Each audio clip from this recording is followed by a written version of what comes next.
Afternoon.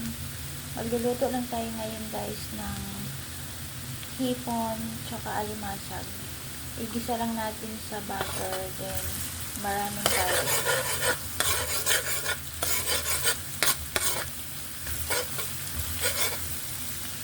Antayin lang natin mag-brown yung ating garlic.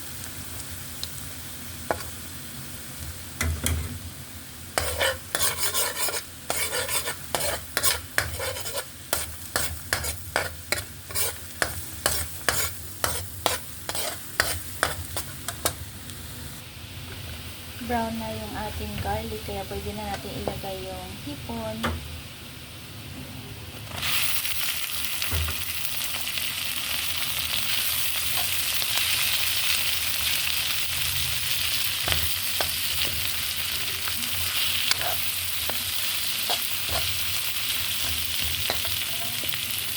Then ilagay na natin yung ating alimasag.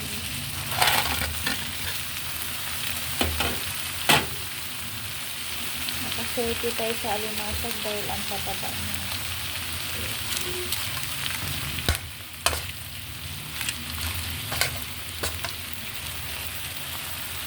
Ilagyan na natin ng oyster sauce.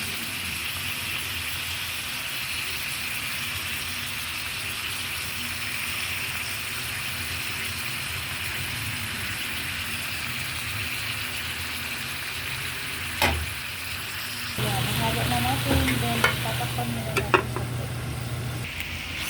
Ayan, ito na yung ating ginisang hipon saka alimasag na maraming garlic. Ayan. Titikman na natin.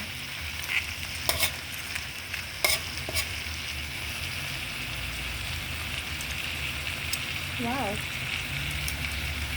Sauce pa lang, ang sarap na. Good afternoon everyone.